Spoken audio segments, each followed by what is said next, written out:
दोस्तों, मायावती ने इस बार जिस तरह से अपनी पहली लिस्ट में मुस्लिम चेहरों पर दांव खेला है, उससे बीजेपी के हौसले बुलंद हो गए। सपा कांग्रेस गठबंधन की चिंता बढ़ गई है। वहीं दूसरी तरफ मायावती के अति पिछड़े दांव से अब बीजेपी के माथे पर चिंता की लकीरें खड़ी हो गई हैं। तो हाथी की चाल बन रही है क्या मिशन 80 में रोड़ा? क्या मायावती तोड़ पाएगी बीजेपी की बी टीम का नैरेटिव? ये पूरी खबर विस्तार से आप मेरे इस वीडियो में जान सकते हैं।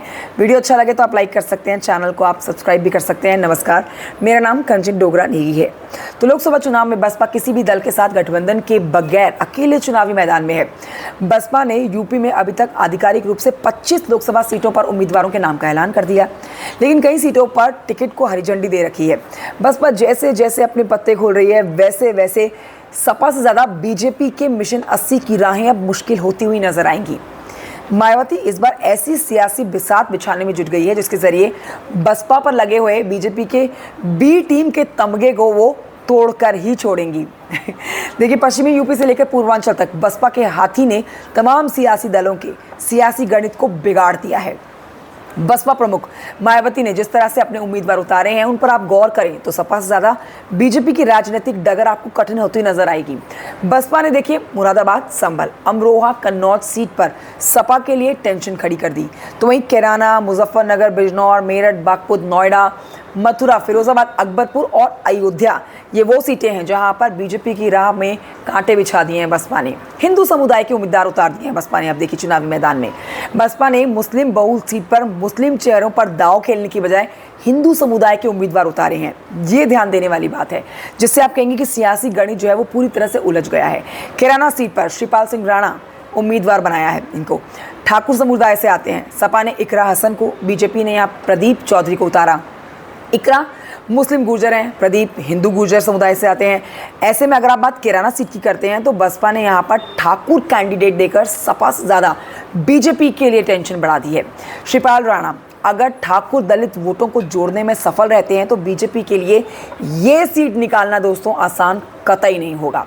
मेरठ सीट की बात करते हैं। यहाँ पर बसपा ने देवव्रत त्यागी को प्रत्याशी बनाया, जबकि बीजेपी ने अरुण गोविल को, सपा ने यहाँ भानु प्रताप सिंह को कैंडिडेट बनाया।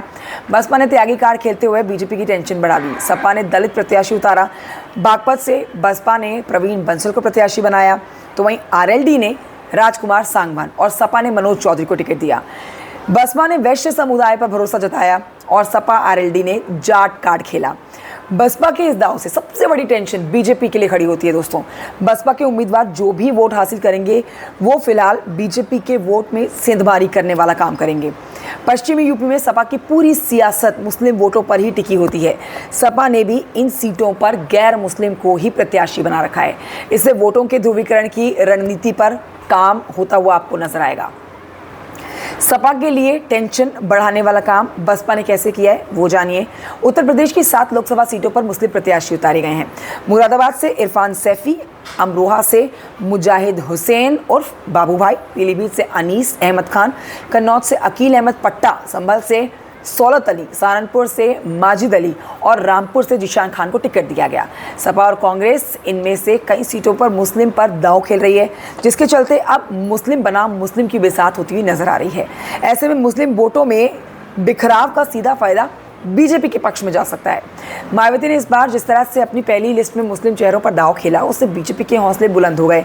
तो इस सपा कांग्रेस गठबंधन की चिंता बढ़ गई। वहीं दूसरी तरफ मायावती ने अति पिछड़े दांव से बीजेपी के माथे की चिंता अब बढ़ा दी है। देखना दिलचस्प होगा कि मुकाबले में कौन किसको कितनी कड़ी टक्कर देता है और कौन किसके वोटों में कितनी बड़ी सेंधमारी करता है। वीडियो जानकारी कैसे लगा कमेंट करके ज़रूर बताएं। Thank you so much for watching. जय हिंद।